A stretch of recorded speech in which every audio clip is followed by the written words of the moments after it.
Les grandes histoires d'amour sont rares. Et des instants comme celui-ci, encore plus rares. Je pense même qu'il est unique. Dans la grande base militaire de Fort Worth, au Texas, les pavillons des militaires sont alignés au cordeau le long des allées plantées d'arbres et de gazon. On y circule en voiture pour les adultes et en patin à roulettes pour les enfants. Timothy, qui a 10 ans, vient d'inventer un jeu nouveau. Son labrador le traîne avec bonne volonté tout au long d'une allée rectiligne. Et soudain, le chien arrête sa course et Timothy achève son parcours le nez dans le gazon devant un pavillon. Le chien échappe à son maître et se jette sur la porte en aboyant. Ce pavillon n'est pas celui des parents de Timothy, qui courent récupérer le chien, bien sûr. Mais le labrador n'aboie pas pour rien. Il se passe quelque chose derrière cette porte. Timothy entend des cris bizarres, une sorte de plainte. Il reconnaît une voix de femme. « Madame Nelson ? Madame ? Qu'est-ce qu'il y a ? C'est Timothy !» Il tambourine à la porte tandis que le chien aboie sans répit. Timothy connaît mal les Nelson. Le mari est pilote dans l'armée de l'air comme son père et Madame Nelson ne sort jamais. L'oreille à la porte, il est maintenant certain d'entendre pleurer. Puis, quelqu'un a appelé, mais le chien l'empêche de comprendre. Il gratte comme un fou à la porte de bois. Courageusement, l'enfant pousse la poignée et la porte s'ouvre. Il retient son chien par le collier, le fait taire d'une tape énergique. Il y a une ombre allongée par terre dans le couloir. « Madame ? Madame Nelson ? Vous êtes malade ? Qui est là ? Timothy Spencer. J'habite pas loin, c'est mon chien Billy. Il a entendu quelque chose. S'il te plaît, écoute-moi, Timothy. Va chercher quelqu'un. Appelle un voisin, n'importe qui. Dépêche-toi. Mais je suis là, madame. Je peux rien faire pour vous ? Si. Tu peux aller chercher quelqu'un. Mais n'approche pas, je t'en prie. Va demander de l'aide. Va. N'aie pas peur, fais vite.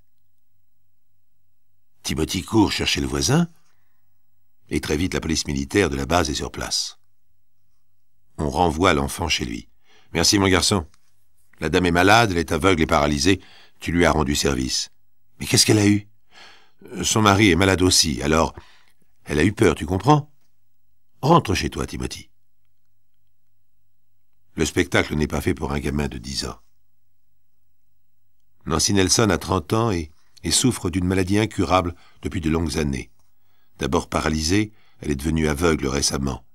Elle vit donc en permanence dans un fauteuil roulant. Elle vient de vivre des moments d'angoisse épouvantables. Elle a voulu se lever en entendant un coup de feu dans la salle de bain. Elle est tombée à 50 cm d'une porte fermée. Impossible de porter secours à son mari. Impossible de savoir ce qui s'est passé dans cette salle de bain. Toute la nuit, Nancy Nelson a cherché à ouvrir cette porte, à se traîner pour atteindre le téléphone. Et elle n'y est pas parvenue. La malheureuse est sous le choc. C'est mon mari. Il s'est suicidé, j'en suis sûr. Laissez-moi entrer. Laissez-moi le toucher. Arthur Nelson s'est en effet suicidé avec son propre revolver. À 31 ans, il venait d'obtenir son grade de capitaine et une solde qui lui avait permis d'offrir un peu plus de confort à sa femme. Tout l'argent du ménage passait dans les soins de Nancy. Son mari l'emmenait voir tous les médecins dont il entendait parler. Il cherchait les nouveautés, les traitements, l'espoir tout azimut. La maladie de Nancy a commencé comme une simple grippe un jour, il y a près de 5 ans. Et depuis, Nelson n'a cessé de se battre. C'est un homme positif, un fonceur, qui n'a jamais perdu espoir de trouver un moyen de guérir Nancy. Mais pourquoi un suicide ? Pourquoi une balle en pleine tête si brusquement ? Nancy raconte. Un rêve né il y a 1 mois environ dans l'esprit de son mari. Il lisait un journal et tout à coup a découvert un article sur une clinique de New York et une publicité sur un traitement nouveau dont pourrait bénéficier Nancy. Nancy n'y croyait pas, mais Nelson insistait toujours comme d'habitude. « Mais je déteste que tu sois fataliste, tu es vivante, vivante, ça veut dire que l'on peut toujours améliorer les choses. Je vais voir ce type à New York. » Et à son retour, il était encore plus enthousiaste. Ce patron de clinique lui avait fait miroiter des choses extraordinaires. Il a dit qu'il ne prétendait pas de guérir, mais que son traitement pouvait améliorer beaucoup de choses, des yeux en particulier. Ensuite, il dit qu'il peut obtenir une récupération de la paralysie. C'est un traitement long, mais ça vaut le coup. Alors Nancy a demandé « Combien ?» 10 000 $ pour commencer. Mais nous n'avons pas 10 000 $. Arthur Nelson ne s'est pas arrêté à cette difficulté. Il a fait le tour des banques, des amis, des prêteurs. Mais il n'avait aucune garantie à offrir. Le salaire d'un pilote de l'armée de l'air n'est pas si terrible finalement. Personne n'a voulu lui prêter d'argent. Les seules économies de Nelson consistaient en une assurance vie de 10 000 $ justement, que Nelson avait prise il y a longtemps par sécurité pour sa femme. On ne sait jamais. Un pilote, des fois, hein, ça disparaît dans les airs. Et il se trouvait maintenant devant un dilemme. Se servir de son assurance vie pour soigner sa femme, mais de quelle manière? Vivant, il ne récupérait que les primes versées, insuffisantes. Mort. Sa femme avait droit au capital de 10 000 $. Nancy a raconté tout cela à la police, avec son regard éteint immobile dans un fauteuil, car seules ses mains peuvent encore bouger relativement. Elle en est convaincue, elle, depuis longtemps. Son cas est sans espoir. Il n'y avait que son mari pour y croire, au point d'en mourir. Nancy vit maintenant à l'hôpital militaire, elle n'a pas de famille, et Arthur Nelson était son seul soutien. Sa pension de veuve militaire est réellement maigre, et un jour l'enquêteur de la compagnie d'assurance vient la voir. C'est le genre d'enquêteur qui n'a guère le temps d'être délicat en matière de contrat d'assurance, surtout s'il a un moyen de ne pas payer. « Madame Nelson, votre mari s'est bien suicidé, l'enquête l'a établi formellement. Mais comme vous le savez, la loi du Texas considère le suicide comme un crime de droit commun. » « Je ne savais pas, monsieur. Nous ne parlions pas de suicide, voyez-vous, Arthur était quelqu'un de terriblement optimiste.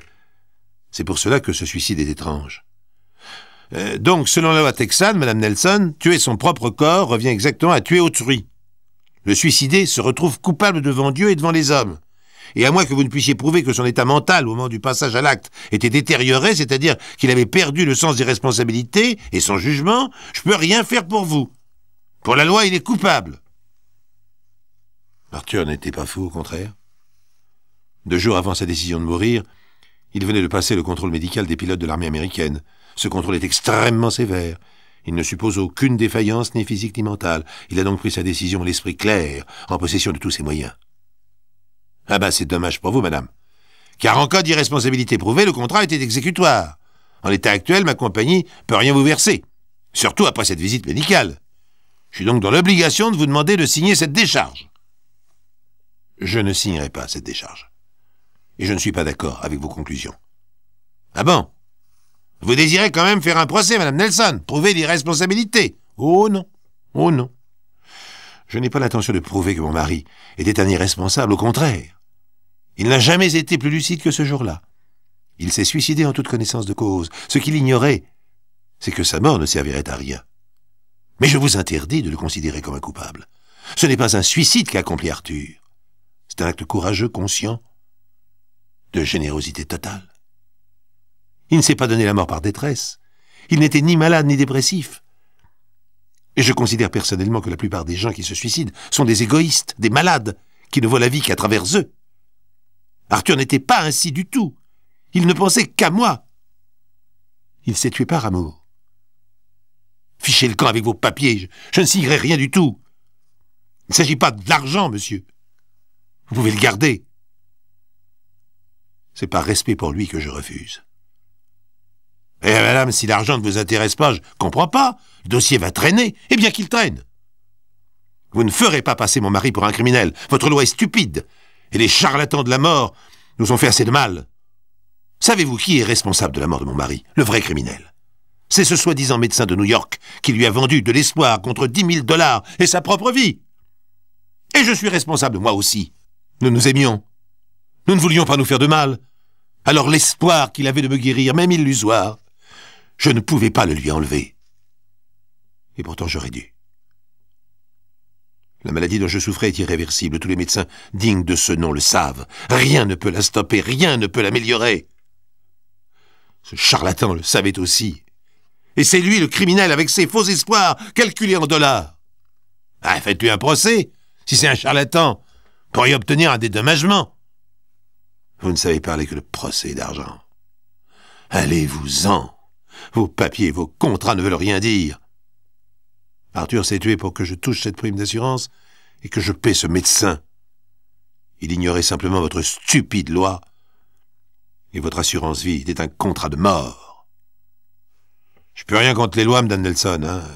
D'ailleurs, dans ce cas précis, le montant de l'assurance revient au Trésor fédéral.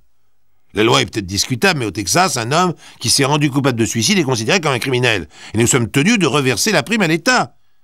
Mais pour que l'État puisse en disposer, il faut que vous signiez cette décharge.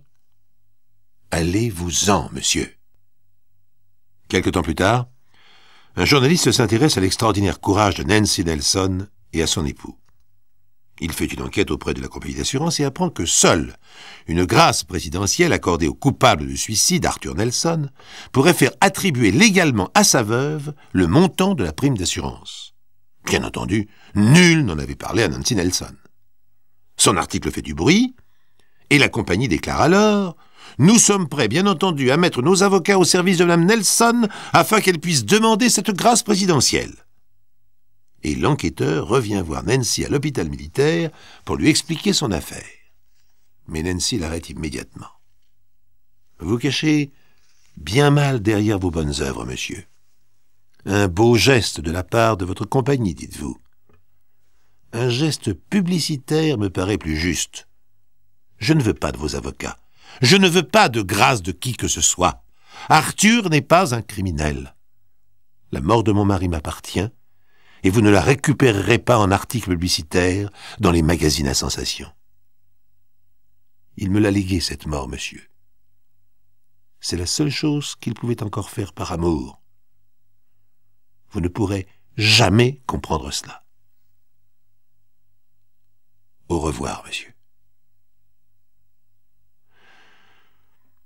Il y a plus de 20 ans maintenant que le suicide d'Arthur Nelson, par amour pour sa femme, a raté son but. Nancy est morte. La seule déclaration qu'elle ait faite aux journalistes avant cette mort est une déclaration d'amour pour son mari. La veille, il était encore heureux. Quand il s'est enfermé dans la salle de bain, après m'avoir mise au lit, il m'a dit « Je fais un brin de toilette, Nancy, dors. Tu repenseras à tout cela demain. Demain est un autre jour, Nancy. » Et il a pris sa décision.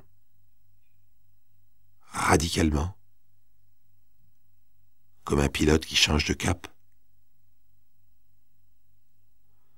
À l'instant où j'ai entendu le coup de feu, j'ai su qu'il m'aimait plus que lui-même.